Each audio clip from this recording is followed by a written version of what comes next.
പ്രധാനപ്പെട്ട ദിവസങ്ങളിൽ സഹാബിയാത്താവുന്ന ബീബാക്ക് ഒരു പതിവുണ്ടായിരുന്നു. നല്ല പലഹാരം ഉണ്ടാക്കി പള്ളിയിൽ കൊടുത്തയക്കാം. അത് നമ്മളൊന്നും ചെയ്തു പോരുന്നു. അത് മല്ലാകാക്ക് തിന്നാൻ വേണ്ടിയാണ്, അല്ലെങ്കിൽ വസിയാക്ക് തിന്നാൻ വേണ്ടിയാണ്, മുക്കരിക്ക് തിന്നാൻ വേണ്ടിയാന്ന് പറഞ്ഞു വന്നത് കഴിഞ്ഞ റസൂൽ സല്ലല്ലാഹു അലൈഹി വസല്ലം തങ്ങളുടെ കാലഘട്ടത്തിൽ സഹാബിയാത്തിൽപ്പെട്ട ഒരു ബീവി അവരെന്ത് ചെയ്തിരുന്നു പറഞ്ഞാൽ വെള്ളിയാഴ്ച ഒരു പലഹാരം ഉണ്ടാക്കി കൊണ്ടുവന്നു. എന്നാൽ റസൂലുള്ളാഹിക്ക് ആ ബീവിയോട് പറഞ്ഞോളി എന്നാ, ഇത് വെള്ളിയാഴ്ച ഒരു പ്രധാനപ്പെട്ട ദിവസമാണ് പെണ്ണെ, ഇങ്ങനെ വല്ല പലഹാരം ഉണ്ടാക്കി കൊടുത്താൽ ഇവിടെ എന്താക്കുമെന്ന് അറിയോ, പിന്നീട് വരുന്ന ആളുകൾ മനസ്സിലാക്കും ഇങ്ങനത്തെ പുണ്യമായ ദിവസങ്ങളിലൊക്കെ ഒരു പലഹാരം ഉണ്ടാക്കി പള്ളിയിൽ കൊണ്ടുപോകണം. പ്രത്യേകിച്ച് എൻ്റെ ഉമ്മത്തിൽ മുജിത്തഹീദീങ്ങൾ എന്ന് പറഞ്ഞൊരു കൂട്ടർ വരാൻ പോകുന്നുണ്ട്, അവരും ഇങ്ങനെ മനസ്സിലാക്കും. അപ്പൊ അതുകൊണ്ട് ആ പണിക്ക് നിൽക്കരുത്, ഇന്ന് ഏതായാലും ഇജ്ജ് കൊടുക്കും, ഇനി അടുത്ത വെള്ളിയാഴ്ച ഈ പണിക്ക് നിൽക്കണ്ടെന്നാണ് റസൂല പറയേണ്ടത്. റസൂല പറഞ്ഞോ? അതിന് നിരുത്സാഹപ്പെടുത്തിയില്ല. അതിൻ്റെ അർത്ഥം സഹാബികളിൽ നിന്ന് അത് ലഭിക്കപ്പെടാം. അപ്പൊ സഹാബത്ത് പറയുന്നത് അത് നബി സല്ലല്ലാഹു അലൈഹി വസല്ലമ തങ്ങളെ സുന്നത്ത് തന്നെയാണ്, റസൂലുള്ളാഹിന്റെ ദീൻ തന്നെയാണ്. ഖുലഫാഉൽ അർബഅത്തിന്റെ സുന്നത്തും റസൂലുള്ളാഹിന്റെ സുന്നത്ത് തന്നെയാണ്. അതുകൊണ്ടാണ് തറാവി നമ്മൾ ആദ്യം തന്നെ എന്താക്കി അതിനെ പറ്റിയുള്ള ഹദീസുകൾ പരിശോധിച്ചു. ആ ഹദീസുകൾ പല രൂപത്തിലും കാണാൻ സാധിച്ചു. അപ്പൊ നമ്മളതിനെ പറ്റി ഒന്നും കൂടി ഇറങ്ങി ആലോചിച്ചു നോക്കി. അപ്പൊ മഹാനാവുന്ന ഉമർ ബിൻ ഖത്താബ് ഈ ഹദീസുകളൊക്കെ കണ്ടാണല്ലോ. അപ്പൊ നമ്മുടെ മുജാഹിദ് ജമാഅത്തൊക്കെ കണ്ടതിനെക്കാട്ടി ഈ ഹദീസൊക്കെ ഉമർ ബിൻ ഖത്താബും കണ്ടിട്ടുണ്ടോ പോലും, അതില്ല എന്ന് പറയാൻ കഴിയില്ലല്ലോ.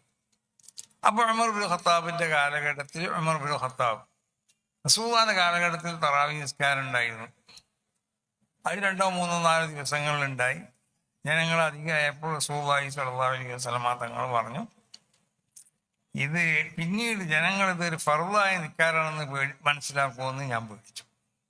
അതുകൊണ്ട് അത് ഫർളല്ലാതെ മനസ്സിലാക്കാൻ വേണ്ടി നബി സല്ലല്ലാഹു അലൈഹി വസല്ലം തങ്ങൾ അതിന് ഒഴിഞ്ഞു കുറച്ച് ദിവസങ്ങൾ റസൂൽ നിസ്കരിക്കാറുണ്ടായിരുന്നു. ജനങ്ങളെ പിന്നെ അത് കാണപ്പെടുന്ന നിൽക്കുള്ള ഒരു നിസ്കാരത്തിന്റെ സ്വഭാവത്തിലായിരുന്നു. അവിടെ 8 നിസ്കരിച്ചു എന്ന് ചില ആളുകൾ പറഞ്ഞു, സഹാബത്തിൽ നിന്നുള്ള ചിലർ. അത് പലതിനും ഹിറ്റിമാലുണ്ട്, സാധ്യത ഉണ്ട്. കാരണം 8 മാത്രം കൂടി പോകുന്ന ആളായിരിക്കും ചിലപ്പോ, അല്ലെങ്കിൽ 8 നിസ്കരിച്ചതിന് ശേഷം ബാക്കി റസൂൽ വീട്ടിൽ പോയി നിസ്കരിച്ചിട്ടുണ്ടാവാം. അപ്പൊ നമ്മൾ അതോടെ വെച്ചു. പല സാധ്യതകളും ഉണ്ടായത് കൊണ്ട് ആ രീതിയോടെ നിൽക്കട്ടെ. അങ്ങനെ നമ്മൾ പരിശോധിച്ച് നോക്കുമ്പോൾ ഉമർ ബിൻ ഖത്താബ് ഈ സംഭവങ്ങളൊക്കെ അറിഞ്ഞ ആളാണ്. മൂപ്പരുടെ കാലഘട്ടത്തിൽ മൂപ്പര് നിസ്കരിക്കാൻ പറഞ്ഞു ഒരാളോട്, ഈ 2 ആളുകളോട്. അവിടുന്ന് നമ്മുടെ ഉമർ ബിൻ ഖത്താബിന്റെ കാലഘട്ടത്തിൽ അവിടെ 20 റക്അത്ത് നിസ്കരിച്ചു. അപ്പൊ നമ്മൾ അവിടെ റസൂലുള്ളാഹി പറഞ്ഞൊരു അടിസ്ഥാനം ഉണ്ടല്ലോ, എന്റെ സുന്നത്ത്. അപ്പൊ എന്റെ സുന്നത്ത് മനസ്സിലാക്കാൻ ചിലപ്പോൾ നിങ്ങൾക്ക് അത് ലഭിക്കപ്പെടാത്തത് കൊണ്ടോ മറ്റോ പ്രയാസങ്ങൾ ഉണ്ടെങ്കിൽ ആ വിഷയത്തെ പറ്റി ഖുലഫാ എന്താ പറഞ്ഞിരിക്കുന്നത് നോക്കിയാൽ മതി. നമുക്ക് പിന്നെ മാറ്റി പറയേണ്ടി വന്നില്ല തറാവീഹ് എത്രയെന്നുള്ളത്. നമ്മൾ ആ പറഞ്ഞീമ തന്നെ നമ്മൾ നിന്നുപോകും. അങ്ങനെ ഓരോ സംഗതികളും ആദ്യം പറഞ്ഞത് പലപ്പോഴും മാറ്റി പറയണേ. ഇപ്പൊ തങ്ങന്മാരുണ്ട് എന്ന് പറഞ്ഞു, പിന്നെ തങ്ങന്മാരില്ല എന്ന് പറഞ്ഞു, അല്ല ഇല്ല എന്ന് പറഞ്ഞു, ഇപ്പൊ ഉണ്ട് എന്ന് പറഞ്ഞു, അങ്ങനെ പലതും പറഞ്ഞു. അപ്പൊ തോന്നിയതൊക്കെ പലതും പറഞ്ഞുകൊണ്ട് പലതും നടക്കും. ഒരു അടിസ്ഥാനത്തിന്റെ ഒരു പ്രത്യേകമാവുന്നതായ മാനദണ്ഡങ്ങൾ വെച്ചുകൊണ്ട് പറയല്ലെങ്കിൽ നമ്മളങ്ങനെയല്ല. നമുക്ക് പ്രത്യേകമാവുന്ന മാനദണ്ഡങ്ങളുണ്ട്, അതിൽ വരമ്പുകളുണ്ട്. അപ്പൊ നമ്മൾ സുന്നികളാവുന്നത് നമ്മൾ വിശ്വസിക്കപ്പെടുന്ന ഈ വിശ്വാസങ്ങളൊക്കെ നബി സല്ലല്ലാഹു അലൈഹി വസല്ലം തങ്ങൾ അംഗീകരിച്ച് നബി സല്ലല്ലാഹു അലൈഹി വസല്ലം തങ്ങളിൽ നിന്ന് നമ്മൾ മനസ്സിലാക്കിയ സംഗതികളാണ്. ഉദാഹരണമായിട്ട് നമ്മള് ചില പ്രത്യേക ദിവസം നമ്മൾ മഹാന്മാരാവുന്ന അല്ലാഹുവിന്റെ ഔലിയാവിനോടൊക്കെ നമ്മൾ തവസ്സുൽ ഇസ്തിഗാസകളൊക്കെ ചെയ്യും. അത് അവരെ സംബന്ധിച്ചിടത്തോളം നമുക്കറിയാം, അത് ഇന്ന് ഭൗതികമായി ശാസ്ത്രജ്ഞന്മാർ ഉപയോഗിക്കുന്നത് പോലെയുള്ള ഭൗതികമാവുന്ന പുതിയ ടെക്നോളജി, ഇന്ന് കാണപ്പെടുന്ന ഭൗതിക ടെക്നോളജികളൊക്കെ മഹാന്മാരാവുന്ന അല്ലാഹുവിന്റെ അമ്പിയാവും ഔലിയാവും ഒക്കെ ഇലാഹിയായ ഒരു ടെക്നോളജി ഉപയോഗിച്ചുകൊണ്ട് അവരിവിടെ കാണിച്ചു തന്നവർ. അപ്പൊ റസൂലുള്ളാഹി സ്വല്ലല്ലാഹു അലൈഹി വസല്ലം തങ്ങൾ ബഹിരാകാശ സഞ്ചാരം നടത്തിയില്ലേ? ആ ബഹിരാകാശ സഞ്ചാരല്ലേ മിഅ്റാജ് എന്ന് പറയുന്നത്. മക്കത്ത് നിന്ന് റസൂൽ സല്ലല്ലാഹു അലൈഹി വസല്ലം തങ്ങൾ നിമിഷങ്ങളെ കൊണ്ടിട്ട് ബൈത്തുൽ മഖ്ദിസിലേക്ക് എത്തിയില്ലേ? അന്ന് ഇന്നത്തെ പോലെ എന്തെങ്കിലും വാഹനം ഉണ്ടായിരുന്നു. അപ്പൊ നമുക്ക് അത് വാഹനം ഉണ്ടെങ്കിൽ എന്താവാ, നമുക്ക് പോകാം. വാഹനം ഇല്ലാത്തവർക്ക് ഇല്ലാവുന്ന മാധ്യമങ്ങൾ ഉപയോഗിച്ചുകൊണ്ട് നമുക്ക് പോകാൻ കഴിയൂല. അതുകൊണ്ട് നമ്മളെ നിഷേധിക്കാൻ പറ്റില്ലല്ലോ. കാരണം റസൂലുള്ളാഹി സ്വല്ലല്ലാഹു അലൈഹി വസല്ലമ തങ്ങൾ നിമിഷങ്ങളെ കൊണ്ട് മദീനത്ത് മക്കത്ത് നിന്ന് ബൈത്തുൽ മഖ്ദിസിലേക്ക് എത്തി.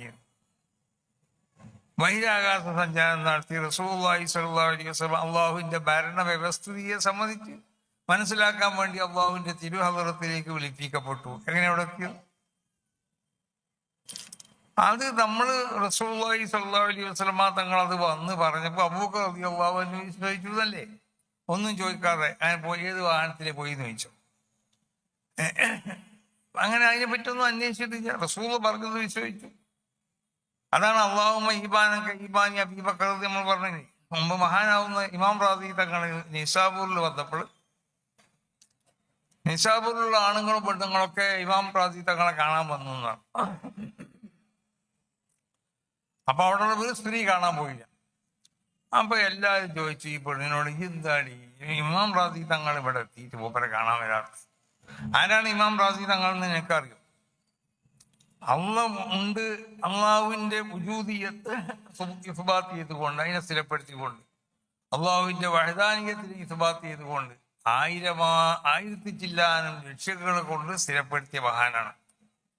അതോടുകൂടി എല്ലാ പിന്നെ ഇൽമിന്റെ എല്ലാ മേഖലയിലും വലിയ പണ്ഡിതനായിരുന്നു. ഒരുപാട് ഗ്രന്ഥങ്ങൾ എഴുതി, തഫ്സീർ ഗ്രന്ഥം എഴുതിയിട്ടുണ്ട്, ഹദീസിന്റെ വ്യാഖ്യാനങ്ങൾ എഴുതിയിട്ടുണ്ട്, ഉസൂൽ ഫിഖ്ഹിൽ ഗ്രന്ഥങ്ങൾ എഴുതിയിട്ടുണ്ട്, ഫിഖ്ഹിൽ ഗ്രന്ഥങ്ങൾ എഴുതിയിട്ടുണ്ട്.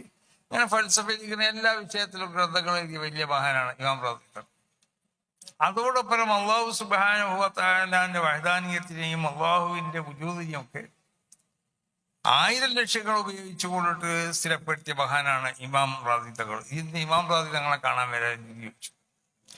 അപ്പൊ ഈ പെണ്ണ് പറഞ്ഞത് എന്താണെന്നറിയോ, എനിക്ക് അള്ള ഉണ്ടെന്ന് വിശ്വസിക്കാൻ, അള്ള ഏകനാണെന്ന് വിശ്വസിക്കാൻ എനിക്ക് 1000 ലക്ഷം ഒന്നും ആവശ്യമില്ല. അള്ള ഉണ്ടെന്ന് അള്ള പറഞ്ഞു, അള്ള ഉണ്ടെന്ന് അള്ളാഹ് റസൂലും പറഞ്ഞു. അപ്പൊ ഞാൻ വിശ്വസിച്ചും ചെയ്തു. അപ്പൊ ഇമാം റാസി തങ്ങളോട് അവിടുത്തെ ആളുകൾ പോയി പറഞ്ഞു, ഇവിടെ ഒരു പമ്പറന്നുണ്ട് തങ്ങളെ, അവളോട് നിങ്ങളൊന്ന് കാണാൻ വരാൻ എന്ന് ചോദിച്ചു. അപ്പൊ അവള് പറഞ്ഞത് എന്താണെന്നറിയോ, എനിക്കൊന്നും ഈ 1000 ലക്ഷങ്ങൾക്കൊന്നും ആവശ്യമില്ല. അതെന്തെന്ന് അള്ള പറഞ്ഞു, അള്ളാഹ് റസൂൽ പറഞ്ഞു, ഞാൻ വിശ്വസിച്ചു.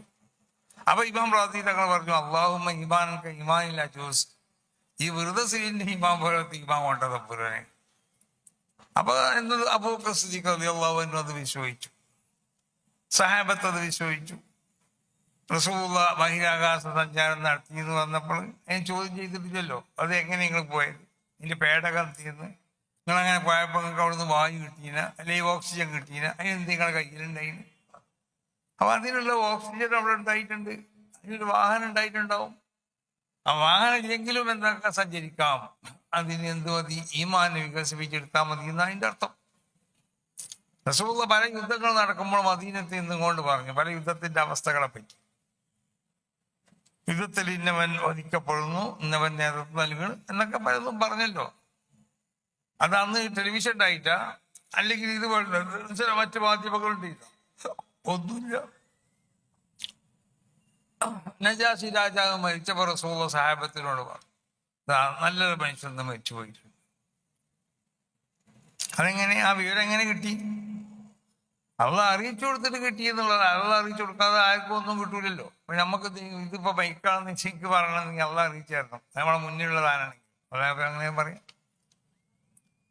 അപ്പോ അതിനെ മനസ്സിലാക്കാനുള്ള ഒരു ഇന്ന് ഭൗതിക ടെക്നോളജികൾ ഉപയോഗിച്ചുകൊണ്ട് പലതും നമ്മൾ മനസ്സിലാക്കണം. പക്ഷെ അതിനൊക്കെ ഒരു അതിർത്തികളുണ്ട്. ഇപ്പൊ കണ്ടില്ലേ, പേടകം കേട് വന്നാൽ അവിടെ നിൽക്കുമല്ലോ. പേടകത്തിന് തകരാറ് പറ്റിയാൽ പിന്നെ വേറെ പേടകം വിടുന്ന ആക്കേണ്ടി വരും, അല്ലെങ്കിൽ അതിനെ വേറെ വിടുന്ന റിമോട്ട് വയ്ക്കേണ്ടി വരും. ആ പേടകം കേട് വരില്ല എന്ന് പറയുന്നത് അമ്പിയാക്കന്മാർ ഉപയോഗിക്കുന്ന പേടകം, അല്ലെങ്കിൽ ഔലിയാക്കന്മാർ ഉപയോഗിക്കുന്നതായ അവർക്ക് ആകാശത്തിൽ കൂടി പറന്ന പരിപാടി. എവിടെ അത് വിമാനം നമ്മളും പറക്കണില്ല, നമ്മൾക്ക് വിമാനം വേണം പറക്കാൻ, അതിനകത്ത് നമുക്ക് പറക്കാൻ കഴിയൂല. റസൂലുള്ളാഹി സ്വല്ലല്ലാഹു അലൈഹി വസല്ലമ തങ്ങൾ അപ്പൊ സഹാബത്ത് അത് വിശ്വസിച്ചു. യുദ്ധത്തിനെ പറ്റി നബി പറഞ്ഞത് അതെന്നാ ഞങ്ങൾ വിശ്വസിക്കുക, യുദ്ധം കഴിഞ്ഞ് ഏറ്റെന്നിട്ട് ഞങ്ങൾ വിശ്വസിക്കുള്ളൂ എന്നല്ല അവർ പറഞ്ഞത്. ആ പറഞ്ഞവർ വിശ്വസിച്ചു എന്നല്ല, മരണപ്പെട്ടവരുടെ കുടുംബത്തിൽ ചെന്നുകൊണ്ട് അവർക്ക് പിന്നെ അവരെ സമാധാനിപ്പിക്കാനും മറ്റും റസൂലുള്ള പറഞ്ഞയച്ചു സഹാബത്തിന്. ഓരത് പോയി ചെയ്തില്ല, ഞങ്ങൾക്കത് വിശ്വാസമില്ല, ഞങ്ങൾ അവരെ കുടുംബത്തിൽ പോയിട്ട് അപ്പൊ അത് പറയില്ല എന്ന് റസൂലുള്ളാഹിനോട് പറഞ്ഞോ? മഹാനാവുന്ന ഉമർ ഇബ്നു ഖത്താബ് റളിയല്ലാഹു തആല അൻഹു യുദ്ധത്തിന് വേണ്ടിയിട്ട് സൈന്യത്തിനയച്ചപ്പോൾ സൈന്യാധിപനോട് ശത്രുക്കൾ ഒന്നും കൊണ്ട് അപകടത്തിൽ ചെയ്യും എന്ന് മനസ്സിലാക്കിയതോട് ഉമർ റളിയല്ലാഹു അൻഹു വിളിച്ചു പറഞ്ഞു, 1000 മൈലുകൾ ദൂരത്തുള്ള സ്ഥലത്തേക്ക് വിളിച്ചിട്ട് പറഞ്ഞു. അയാളത് കേട്ടു. എങ്ങനെയാന്ന് ഈ വയറുള്ള ഫോണോ വയറില്ലാത്ത ഫോണോ ഉണ്ടായിരുന്നോ?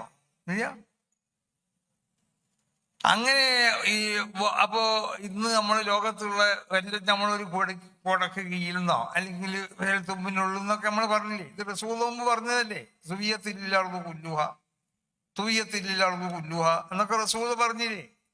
ഭൂമി മുഴുവൻ എനിക്ക് ചുരുട്ടപ്പെട്ടു എൻ്റെ കയ്യിൽ എന്ന് പറഞ്ഞാൽ ഭൂമിയിലുള്ളതായ ചെറുതും വലുതുമാവുന്ന എല്ലാ രഹസ്യങ്ങളും അത് മനസ്സിലാക്കാനുള്ളതായ പ്രത്യേകമാവുന്നതായ ഒരു ഖുവ്വത്തിന് എനിക്ക് നൽകപ്പെട്ടു എന്നാണ്.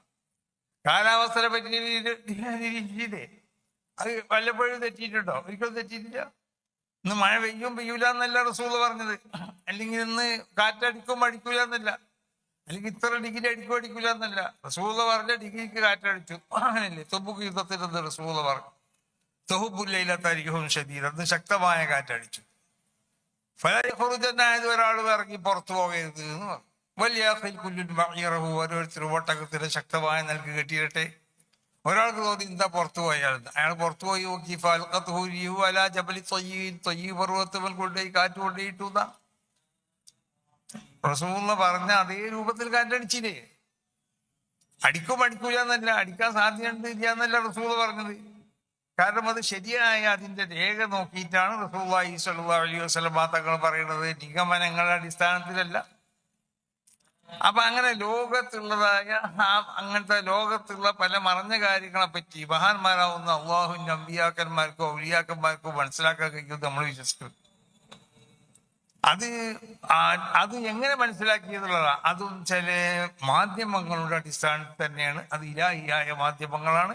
ഇന്ന് മാധ്യമങ്ങളുടെ അടിസ്ഥാനത്തിൽ ശാസ്ത്രജ്ഞന്മാർ പലതും മനസ്സിലാക്കുന്നത് പോലെ ഈ മാധ്യമങ്ങൾ ഭൗതികമായ മാധ്യമങ്ങളാണ്. ഇതേ വ്യത്യാസവും. അങ്ങനെ ആചാരങ്ങൾ, നമ്മളോട് ബന്ധപ്പെട്ട പല ആചാരങ്ങളും, ഈ ആചാരങ്ങളൊന്നും വെറുതെ നമ്മൾ ചെയ്യല്ല. ആചാരങ്ങളൊക്കെ ശരിയായ ലക്ഷ്യങ്ങളുടെ അടിസ്ഥാനത്തിൽ തന്നെയാണ്. ഒരു പ്രധാനപ്പെട്ട ദിവസങ്ങളാകുമ്പോൾ ആ ദിവസത്തിനെ താഴ്മ ചെയ്യണം, ബഹുമാനിക്കണം എന്നാണ്. അത് എന്ന് പറഞ്ഞ ആയത്തിന്റെ വ്യാഖ്യാനത്തിൽ ഉൾക്കൊണ്ടതാണ് അതൊക്കെ. അപ്പൊ പ്രധാനപ്പെട്ട ദിവസങ്ങളിൽ സഹാബിയാത്താവുന്ന ഭീമാർക്ക് ഒരു പതിവുണ്ടായിരുന്നു, നല്ല പലഹാരം ഉണ്ടാക്കി പള്ളിയിൽ കൊടുത്തയക്കുകയാണ്. അത് നമ്മളൊന്നും ചെയ്തു പോരുന്നു. അത് മല്ലാക്കാക്ക് തിന്നാൻ വേണ്ടിയാണ്, അല്ലെങ്കിൽ ബുസിയാക്ക് തിന്നാൻ വേണ്ടിയാണ്, മുക്കരിക്ക് തിന്നാൻ വേണ്ടിയാന്ന് പറഞ്ഞു വന്നത് കാര്യമില്ല. അത് ഉണ്ടാക്കാൻ പറ്റുമെങ്കിൽ ഉണ്ടാക്കി കൊടുത്തേക്കാം, അല്ലെങ്കിൽ കൊടുത്തേക്കണ്ട, അത്ര പറയാനുള്ളൂ. ആചാരങ്ങളൊന്നും എതിർക്കാൻ വരണ്ട. ആചാരങ്ങൾ അംഗീകരിക്കപ്പെടേണ്ട പല ആചാരങ്ങളുണ്ട്. റസൂൽ സ്വല്ലല്ലാഹു അലൈഹി വസല്ലം തങ്ങളുടെ കാലഘട്ടത്തിൽ സഹാബിയാത്തിൽപ്പെട്ട ഒരു ബീവി അവർ എന്ത് ചെയ്തിരുന്നു പറഞ്ഞാൽ, വെള്ളിയാഴ്ച ഒരു പലഹാരം ഉണ്ടാക്കി കൊണ്ടുവന്നു. ആ പലഹാരം ഉണ്ടാക്കി കൊണ്ടുവരുമ്പോൾ മൂപ്പത്തി അവരുടെ ഈത്തപ്പഴ തോട്ടത്തിലേക്ക് പോകുന്ന വെള്ളം പോണ ചാലിന്റെ ചുറ്റും ഒരു ചീരവാരിക്ക് ഒരു പുല്ല് പിടിപ്പിക്കും. അതരിഞ്ഞ് അതും കുറച്ച് വെട്ടി നുറുക്കിയിട്ട് കുറച്ച് ബദറിട്ട് കുറച്ച് മാംസട്ട് പൊടിയൊക്കെ അട്ടി ഒരു പലഹാരം കൊണ്ടുവന്നു. സഹാബത്ത് പറയാണ്, കുന്നാൻ അത്തമന്ന യൗമൽ ജുമാ, ഞങ്ങൾക്ക് ജുമാ ദിവസമായാൽ വേണ്ടിയില്ലായിരുന്നു എന്ന് ഞങ്ങൾ ആഗ്രഹിക്കും. ഈ ത്വാമിയ, ഈ ബീവി കൊണ്ടുവന്ന ഈ ഭക്ഷണം കഴിക്കാൻ വേണ്ടിയിട്ട്. അമ്മൂപ്പത്തെ വെള്ളിയാഴ്ച രാവിലെ വന്ന് ആ പള്ളിന്റെ പുറത്തുള്ള ആ മുറ്റത്തൊരു മൂലയിൽ ഇരിക്കുന്ന, എന്ന് തന്നെ പള്ളി കയറി നിൽക്കില്ല ജുമാക്ക് എന്നുള്ള അർത്ഥം, അവിടെ ഒരു മൂലക്ക് ഇരിക്കുന്നു. എന്നിട്ട് സഹാബത്തൊക്കെ ജുമാ കഴിഞ്ഞ് വന്നാൽ ചെന്നിട്ട് കുന്നാൻ ഉസല്ലി വാഴിഹ, ഞങ്ങളൊക്കെ ഈ ബീവിക്ക് ചെന്ന് സലാം പറയും. എന്നിട്ട് ഇത് ചമ്പന്തി താമക്കളുടെ മൈക്ക് കുറച്ച് തൊട്ട് താമക്കും, അത്രേ ഉണ്ടാവുള്ളൂ. എന്നാൽ റസൂലുള്ളാഹി ആ ബീവിയോട് പറഞ്ഞോളി, എന്നാ ഇത് വെള്ളിയാഴ്ച ഒരു പ്രധാനപ്പെട്ട ദിവസമാണ് പെണ്ണെ, ഇങ്ങനെ വല്ല പലഹാരം ഉണ്ടാക്കി കൊടുന്നാൽ ഇവിടെ എന്താക്കുമെന്ന് അറിയോ? പിന്നീട് വരുന്ന ആളുകൾ മനസ്സിലാക്കും, ഇങ്ങനത്തെ പുണ്യമായ ദിവസങ്ങളിലൊക്കെ ഒരു പലഹാരം ഉണ്ടാക്കി പള്ളിക്ക് കൊണ്ടുപോകണം. പ്രത്യേകിച്ച് എൻ്റെ ഉമ്മത്തില് മുയ്തദീങ്ങൾ എന്ന് പറഞ്ഞൊരു കൂട്ടർ വരാൻ പോകുന്നുണ്ട്, അവരും ഇങ്ങനെ മനസ്സിലാക്കും. അപ്പൊ അതുകൊണ്ട് ആ പണിക്ക് നിൽക്കരുത്, ഇന്ന് ഏതായാലും ഇജ്ജ് കൊടുക്കും, ഇനി അടുത്ത വെള്ളിയാഴ്ച ഈ പണിക്ക് നിൽക്കണ്ടെന്നാണ് റസൂൽ പറയേണ്ടത്. റസൂൽ പറഞ്ഞോ? അതിന് നിരുത്സാഹപ്പെടുത്തിയില്ല. അതിൻ്റെ അർത്ഥം എന്താ? പ്രധാനപ്പെട്ട ദിവസങ്ങളൊക്കെ ആ പതിവാണ് നമ്മളിവിടെയൊക്കെ നടക്കുന്നത്. പിന്നെ ഷാബാൻ 15 ചിലപ്പോൾ പള്ളിക്ക് ചേർന്നുകൊണ്ടുപോകും, അല്ലെങ്കിൽ പള്ളിയിൽ ചീരുണ്ടാക്കും. റജബ് 27 ഒരു പ്രധാനപ്പെട്ട ദിവസം തന്നെയാണ്. റസൂലുള്ളാഹി മിഅ്റാജിന് പോയ ദിവസം എന്ന് പറഞ്ഞാൽ അത് പ്രധാനപ്പെട്ട ദിവസമല്ലേ? ആ ദിവസത്തിൽ തഅ്ലീം ചെയ്യുകയാണ്. അതാണ് നമ്മൾ നോമ്പ് എടുക്കണോടി ആ ദിവസത്തിൽ. കാരണം അതിന് തഅ്ലീം ചെയ്യണം. പിന്നെ നോമ്പിന് ഹദീസ് ഉണ്ടോ എന്ന് ചോദിച്ച് നടന്നിട്ട് കാര്യമില്ല. അതാണ് എനിക്ക് അവൻ്റെ ഈമാനിൽ നിന്നുണ്ടാവുന്നതാണ്. അപ്പൊ റസൂലുള്ളാഹി സ്വല്ലല്ലാഹു അലൈഹി വസല്ലമ തങ്ങൾക്ക് മിഅ്റാജ് വേണ്ടി സൗകര്യം ചെയ്യപ്പെട്ട ആ ദിവസം അതൊരു പുണ്യമായ ദിവസം തന്നെ. റസൂലുള്ളാഹി അത് നോമ്പ് വെച്ച് വരട്ടെ വരാതിരിക്കട്ടെ, എങ്ങനെ എഴുതാലും ആ ദിവസത്തിൽ നമ്മൾ ആദരിക്കണം.